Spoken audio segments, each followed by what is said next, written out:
근방 곳곳으로 가고 아라바와 산지와 평지와 네겝과 해변과 가나안 족속의 땅과 레바논과 큰 강 유브라데까지 가라. 내가 너희의 조상 아브라함과 이삭과 야곱에게 맹세하여 그들과 그들의 후손에게 주리라 한 땅이 너희 앞에 있으니 들어가서 그 땅을 차지할지니라. 아멘. 오늘부터 다니엘서는 그 다음에 하도록 하고 신명기 강의를 오후 예배에 신명기 강의를 시작하도록 하겠습니다. 신명기가 어떤 성경인지 한번 보여드릴게요. 신명기라는 이 단어 자체가 별신자이기도 하고 다시 신자이기도 합니다. 명령, 명자, 기록할 기자. 하나님의 명령을 다시 기록한 책, 신명기. 영어로도 듀러아너미라 그래서 두 번째 율법, 두 번째 말씀, 그런 뜻입니다. 그리고 신명기 17장 18절에 보면 이 율법서의 등사본이라는 단어가 나옵니다. 거기에서부터 이 제목을 따왔습니다. 등사본이라는 표현은 반복했다는 의미죠. 그래서 신명기라는 단어가 거기서 나왔고, 그 다음에 히브리어 성경에서는 오늘 본문의 1절에 보면 말씀이니라 라고 끝나는 1절 마지막 끝에 말씀이라는 단어에 따서 말씀들이라고 데바림이라고, 그렇게 히브리 언어는, 히브리 성경에서는 신명기를 데바림이라고 부릅니다. 자, 아무튼 이게 신명기인데, 그러니까 하나님 말씀을 모세가 창세기, 출애굽기, 레위기, 민수기, 이것도 다 모세가 설교한 내용입니다. 그런데 신명기에 이 네 성경을 요약해서 압축해서 3번에 걸쳐서 설교한 겁니다. 그러니까 다시 한 번 더 하나님 말씀을 설교한 거죠. 이 모세가 이 설교를 그가 120세 됐을 때, 출애굽 1세대는 이제 다 가고 출애굽 2세대만 남았는데, 출애굽 2세대를 모압 평지에 다 모아놓고 그들에게 설교하는 내용입니다. 설교를 3번 했는데요, 그것도 한번 띄워주십시오. 첫 번째 설교한 거는 1장부터 4장 43절까지, 그 다음에 두 번째는 4장 44절부터 26장까지, 세 번째는 27장부터 34장까지, 이 3차례에 걸쳐서 3번에 걸친 고별 설교, 모세가 고별 설교를 했습니다. 자, 그리고 그 다음부터 한번 또 띄워주십시오. 이 설교가 1차 설교가, 그러니까 1장부터 4장까지 1차 설교가 역사적 관점에서 조금 어려운데, 역사, 이스라엘의 역사가 광야의 역사를 요약해서 이렇게 모세가 설명합니다. 그 다음 두 번째 5장부터 나오는 그 내용은 4장 44절부터 정확하게 하면 율법을 어떻게 지킬 것인가, 율법의, 우리의 삶의 구체적인 율법 규정을 모세가 설명하는 게 26장까지 나옵니다. 그 다음에 세 번째 설교 27장부터 마지막 장까지는 예언적 관점에서 앞으로 너희가 어떻게 될 것인가를 예언적으로 설교합니다. 하나님 말씀대로 순종하면 행복이 있을 것이고, 순종하지 않으면 이런 저주가 있을 것이다 라고 미래 역사를 조망하며 설교합니다. 자, 성도 여러분, 모세가 왜 이 신명기를 다시 설교할 필요가 있었을까요? 왜 그랬을까요? 이미 창세기, 출애굽기, 레위기, 민수기 이미 설교를 다 했는데 왜 구태여 모압 평지에서 출애굽 2세대들에게 다시 한 번 더 설교할 이유가 있었을까요? 왜 그랬을까요? 오늘 본문 가운데 5절에 보면 이렇게 설명하고 있습니다. 모세가 요단 저쪽 모압 땅에서 이 율법을 설명하기 시작하였더라. 이 설명이라는 단어가 동사로 쓰일 때는 expound고 명사로 쓰일 때는 exposition입니다. 그러니까 우리가 보통 성경 강해, 출애굽기 강해, 신명기 강해, 괜찮습니다. 놔두세요. 각 성경 강해라는 표현을 하잖아요. 그 강해가 여기서 나온 겁니다. 율법을 설명하기 시작하였더라. 이 설명이라는 단어가 명사로 쓰일 때 강해라는 뜻입니다. 모세가 이 하나님의 말씀을 다시 한 번 더 요약해서 강해한 겁니다. 자, 그럼 왜 강해했을까? 그 이유를 한번 한 3가지 정도로 살펴보겠습니다. 첫 번째는, 왜 너희 아버지들이, 너희 어머니들이 다 죽었는데 출애굽 2세대만 남았거든요. 그들의 아버지 어머니는 다 죽었어요, 광야에서. 왜 죽었는지, 왜 광야에서 그렇게 방황하고 광야에서 다 죽어갔는지 이유를 설명해 주기 위해서 모세가 설교한 겁니다. 그게 2절 3절에 보면 이렇게 표현합니다. 호렙산에서 세일산을 지나 가데스 바네아까지 며칠이라고요? 10하루길. 그러니까 모세가 십계명을 받는 시내산에서 출발해가 가데스 바네아까지 보름이면 10하루길이면 갈 수 있는 거리였습니다. 그런데 그 거리를 어떻게 했습니까? 38년 동안 뺑뺑이 돌게 만든 겁니다. 결국 그래서 이 시내산에서 2번째 해 출발했거든요. 그리고 38년 뺑뺑이 돌았으니까 몇 번째가 됩니까? 그 다음에 40째 해, 40년이 지난 겁니다. 10하루길을 40년 걸려갖고 다시 도착한 겁니다. 성도 여러분, 이것이 바로, 이것을 모세가 왜 그랬는지 그 이유를 지금 설명하려고 설교를 시작한 겁니다. 1장 뒷부분에 보면, 이 신명기 1장 뒷부분 16절부터 마지막 절까지 보면 어떤 내용이 나오는가 하면 가데스 바네아 사건이 나옵니다. 가데스 바네아 사건은 많이 말씀드렸지만 그래도 한 번 더 짧게 요약해서 설명해 볼게요. 시내산에서 율법을 받고 시내산 하나님 출발하라 그래가지고 10하루길 만에 가데스 바네아에 도착했습니다. 가데스 바네아가 어딘가 하면 가나안 땅의 제일 밑에, 사해 바다 바로 밑에입니다. 거기서 바로 북쪽으로 바로 올라가면 바로 가나안 땅입니다. 가나안 땅의 입구입니다. 가데스 바네아 도착해서 모세가, 하나님이 너희 주신 땅이다, 바로 앞에 있다, 가서 취해라 라고 합니다. 그런데 백성들 전체가 아무도 안 가는 겁니다. 아무도 안 가고 모세한테 나와가 정탐꾼을 먼저 보냅시다 라고 얘기한 겁니다. 그러니까 12명의 정탐꾼을 보낸 겁니다. 그게 정탐꾼 사건입니다. 그런데 12명이 갔다 와서 보고하는데, 우리가 잘 아는 것처럼 10명은 모두가 다 악평한 겁니다. 뭐라 악평했느냐? 그들 가운데 안악 자손을 봤는데 완전 거인이더라. 그 거인들이 보기에 우리는 마치 메뚜기같이 보이더라. 우리 다 죽었다 이제. 10명을 보고한 겁니다. 그런데 나머지 2명, 여호수아와 갈렙 2사람은 아니다, 하나님이 주신 기업이다, 하나님이 우리와 함께 하시면 저들은 우리의 먹이에 불과하다, 우리는 함께 말씀에 의지해서 믿음으로 나가자라고 얘기했습니다. 그런데 백성들 전체가 어떻게 했다고요? 하나님을 믿지 않았습니다. 하나님을 신뢰하지 않고 하나님을 원망하기 시작했습니다. 야, 다 죽었다, 우리 새끼들 위하노, 우리 새끼들 이제 다 죽었네. 원망하고 불평하다가 이게 불평이 어느 정도 같이 올라갔는가 하면 밤새도록 불평하고 우는 겁니다. 아니, 가면 되는데, 믿음으로 가면 되는데. 그러니까 하나님께서 모세를 통해서 말씀하시기를, 모세가 이렇게 얘기합니다. 백성들에게, 여러분, 하나님이 어떻게 우리 광야 여기까지 시내산에서 애굽에서 10가지 재앙을 내리고 홍해 바다를 건너고 여기까지 한 2년 동안 광야에서 어떻게 인도했냐?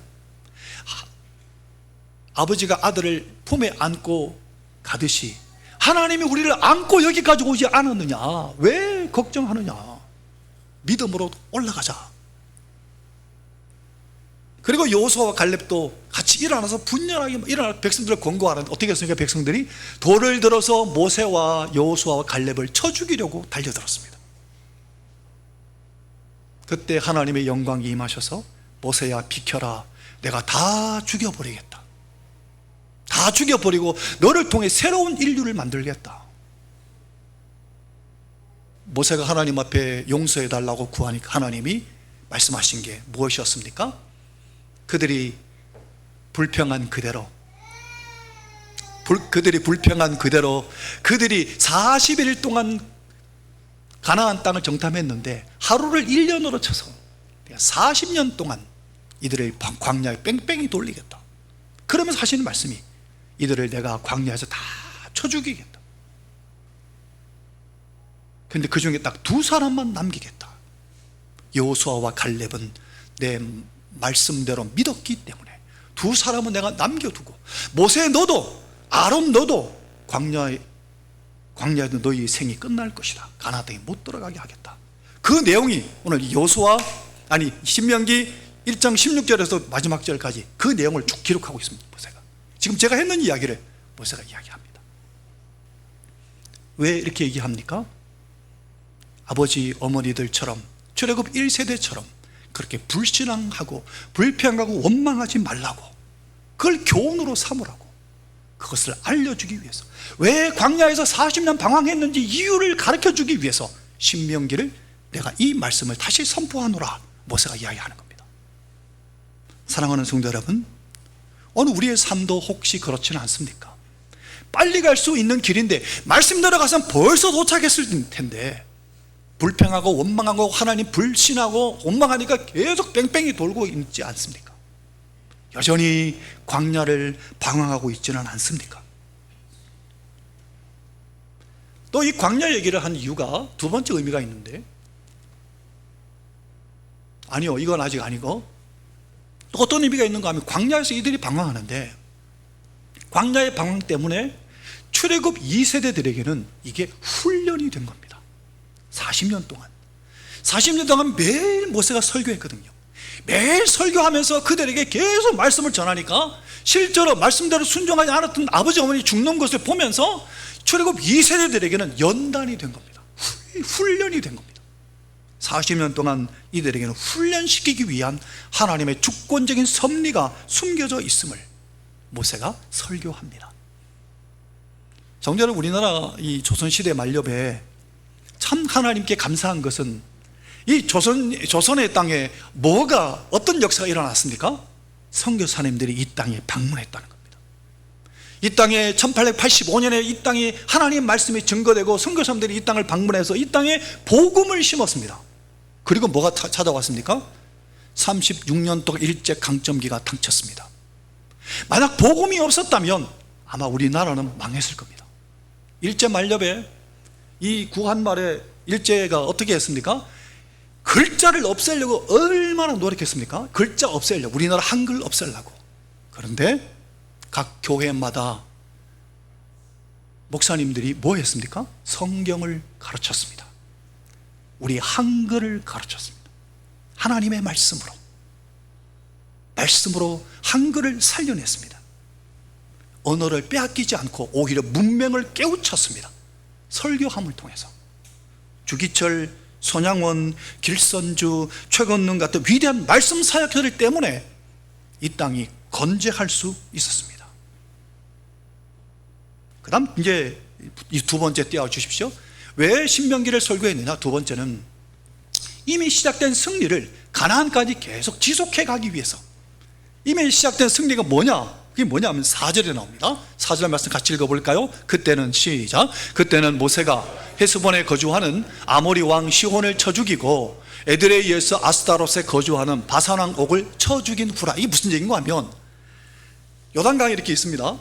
요단강 오른쪽에, 남쪽에는 헤스본이라는 나라가 있었고 북쪽에는 바산이라는 나라가 있었습니다. 헤스본 왕 아모리라는 나라가, 아모리 왕 시혼, 그리고 또 바산 왕 옥, 이 두 나라를 치는데요, 한 명도 남기지 않고 다 쳐 죽이도록 대승리를 거둡니다. 그 승리를 거둔 직후 모세가 지금 설교하는 겁니다.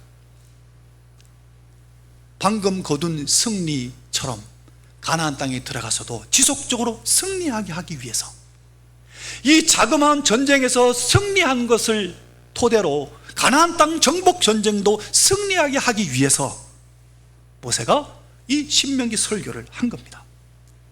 자그마한 전쟁의 승리를 거두면 자신감이 생기지 않습니까?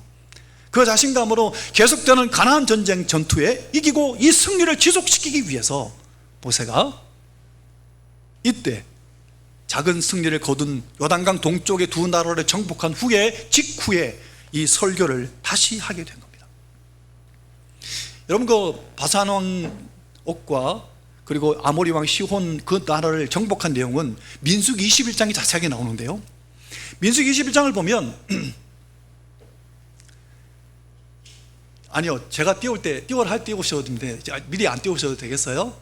예, 오히려 너무 열심으로 전산해 주시는데 죄송합니다. 민수기 21장에 보면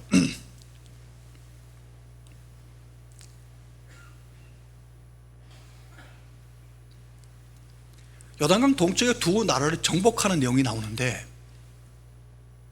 그 정복할 때 어떻게 정복하는가 하면 그 앞에 바로 하나님이 그들과 함께 가시는 증거를 이들이 봅니다. 이 두 나라를 정복할 수 있었던 결정적인 계기가 바로 여기 있습니다. 그걸 이제 띄워주십시오. 그게 뭐냐 하면 이 사건입니다. 같이 한번 읽어볼까요? 부엘의 이르니, 시작. 부엘의 이르니, 부엘은 여호와께서 모세에게 명령하시기를 백성을 모으라, 내가 그들에게 물을 주리라 하시던 우물이라. 이 뭔가 좀 다른 거 모르시겠습니까? 하나님이 모세를 통해서 반석을 쳐서 물이 터지게 할 때마다 언제 터지게 하셨습니까? 백성들이 막 원망하고 할 때 모세가 막 기도하면 바위에 물 터지게 하셨잖아요. 계속 이때까지. 이 사건은요, 하나님이 직접 알아서 야, 너가 목마르지? 물 줄게 해가 물 주신 사건입니다. 어떻게 이런 일이 벌어졌을까요? 그 앞에 민수기 21장 바로 앞에 보면, 제일 앞부분에 보면 노뱀 사건이 있습니다. 노뱀 사건 잘 아시죠? 노뱀 사건 때 불뱀이 막 사람을 물어갖고 죽어나가는데, 그때 모세가 하나님께 기도했더니 이 장대 끝에다가 노소로 뱀을 만들어가 쳐들어. 노뱀을 쳐다본 사람은 다 살더라. 이 사건 때 출애굽 1세대 마지막 남은 사람들이 다 죽습니다. 그리고 출애굽 2세만 남습니다. 이때 이후에 이스라엘 백성이 원망하고 불평했다는 구절이 없습니다. 원망과 불평 여기서 딱 끝납니다. 원망과 불평하지 않으니까 하나님이 목이 마르니까 알아서 챙겨서 물을 주시는 거예요. 성도, 오늘 우리의 삶도 마찬가지입니다. 내가 막 원망하고 불평하면 오히려 산통 다 깨는 겁니다.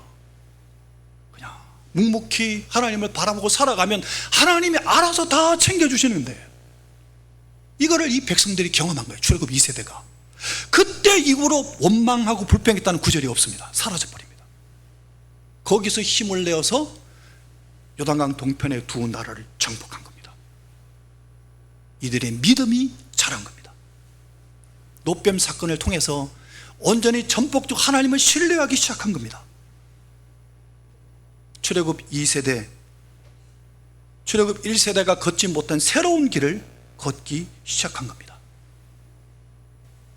그래서 모세는 이 여세를 몰아서 가나안 땅도 계속 정복 전쟁에 승리하게 하기 위해서 그들에게 설교할 필요를 느꼈던 겁니다. 이 말씀대로 살아가기를. 전부 손주 같은 뻘 아닙니까? 모세 앞에 손주 뻘 되는 사람들 다 앉혀놓고 120세의 고령의 모세가 이야기합니다. 원망과 불평을 거두었을 때 하나님 물 주시지 않았느냐? 그러니까 요단강 동편 두 나라를 정복하지 않았느냐? 너희가 믿음으로 걸어가면 가나안 땅도 이렇게 정복할 수 있다. 이렇게 설교하려고. 그래서 모세가 설교를 다시 하게 된 겁니다. 그 다음 세 번째는 띄워주십시오. 세 번째 같이 읽어볼까요? 주의 백성들의, 시작. 주의 백성들의 승리의 방편은 말씀의 순종인 것을 알리기 위해서. 하나님의 백성의 승리의 비결은 뭐냐? 말씀에 순종하는 것이라. 이거를 가르쳐 주려고 모세가 다시 신명기를 설교한 겁니다. 아까 봤던 5절 말씀 다시 한번 볼까요? 모세가 요단 저쪽 모압 땅에서 이 율법을 설명하기 시작한 겁니다. 율법을 받은 날부터 하나님의 뜻은 바로 이 말씀에서부터 나온다는 것. 그래서 이 율법을 강해하기 모세가 시작한 겁니다. 여호수아서에 보면 모세가 이제 죽고 후계자 여호수아가 이스라엘 백성들을 이끌게 되는데, 여호수아에게 하나님이 하신 첫 마디가 뭔지 아십니까? 이 말씀이었습니다. 여호수아 1장을 한번 볼까요? 같이 읽겠습니다. 이 율법책을 시작. 이 율법책을 내 입에서 떠나지 말게 하며 주야로 그것을 묵상하며 그 안에 기록된 대로 다 지켜 행하라. 그리하면 내 길이 평탄하게 될 것이며 네가 형통하리라. 네가 성공하리라. 같은 말입니다. 여호수아에게 하나님이 하신 첫 마디가 바로 이거였습니다.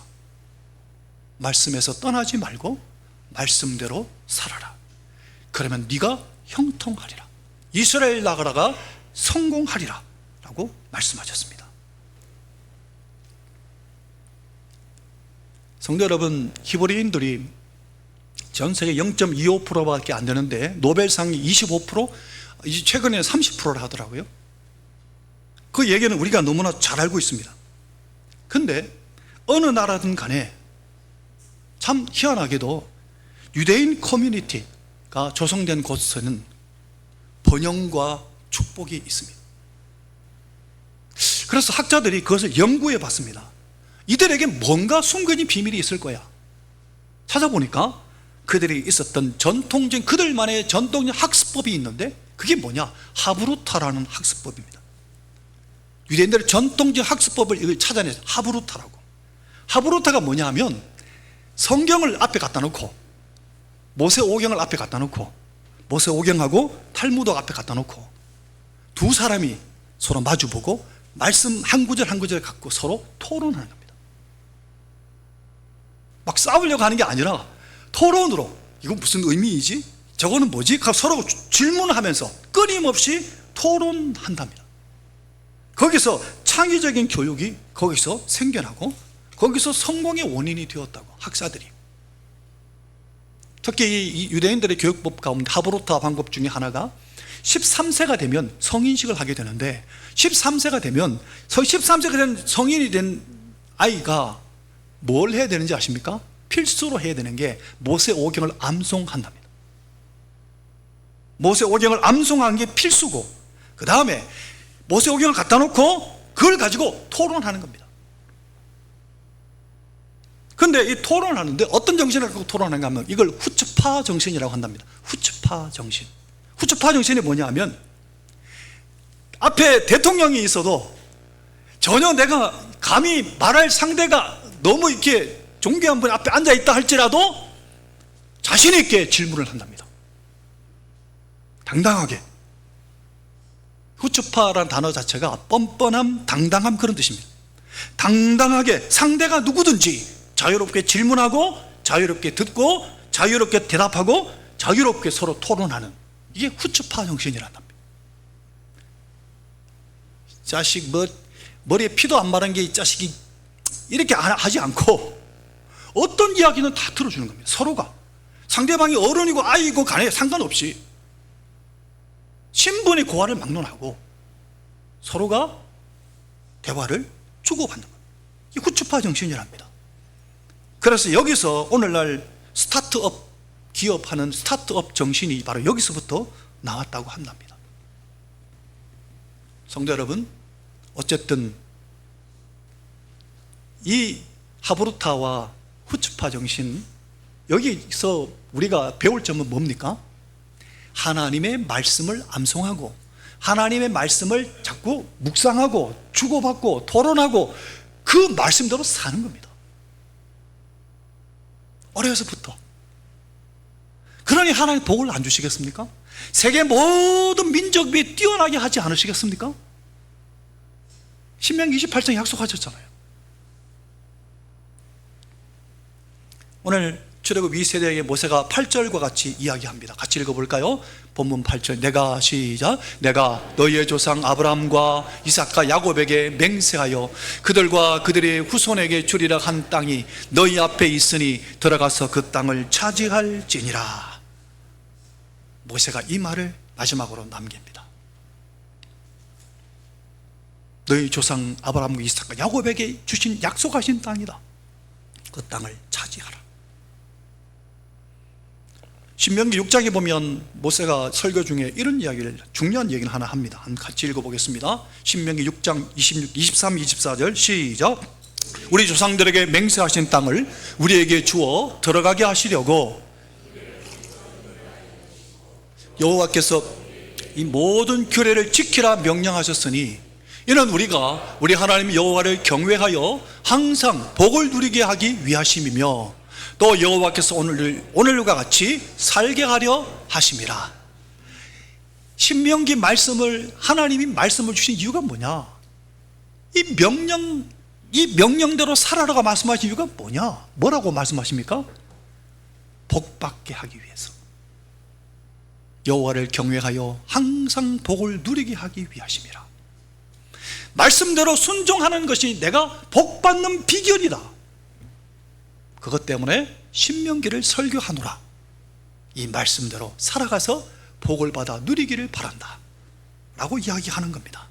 사랑하는 성도 여러분, 말씀을 마치겠습니다. 말씀의 순종이 우리의 행복의 비결입니다. 왜요? 우리는 하나님이 만드셨거든요. 우리를 만드신 분이 하나님인데, 야, 너가 어떻게 하면 행복하게 살 수 있는지를 가르쳐 주신 게 성경이에요. 그래서 성경대로 날마다 우리는 성경을 읽어야 돼요. 뭐 알아야 뭐 말씀대로 살죠. 말씀이 뭔지 뭐라 하는지도 모르면서 어떻게 말씀대로 삽니까? 우리는 날마다 시간을 정하십시오. 하루에 딱 한 장이라도, 한 장이 어려우면 한 단락이라도 매일 말씀을 읽으십시오. 그리고 그 말씀에 내 삶에 적용시켜서 말씀대로 살아가십시오. 그게 우리가 행복한 삶을 사는 비결입니다. 우리는 세상 사람이 아니기 때문에, 하나님의 자녀들이기 때문에 하나님 말씀대로 살아갈 때 복을 받는 겁니다. 우리 대한민국은 우리를 일제 강점기로 얽어맸던 일본보다 참 감사한 것은 이 땅에 복음이 심겨지고 말씀의 마당이 이렇게 펼쳐진다는 것이 얼마나 소중한지 모릅니다. 사랑하는 성도 여러분, 말씀을 듣는 시간이 바로 말씀의 마당이 펼쳐지는 시간입니다. 말씀의 마당이 펼쳐질 때마다 말씀을 잘 들으시고 그 말씀대로 우리의 삶에 적용하고 순종하며 걸어가서 우리가 이 축복을 많이 받아서 전 세계관 축복을 흘려보내는 이 말씀과 축복의 통로되어 살아갈 수 있기를 예수님 이름으로 축원합니다. 기도하겠습니다.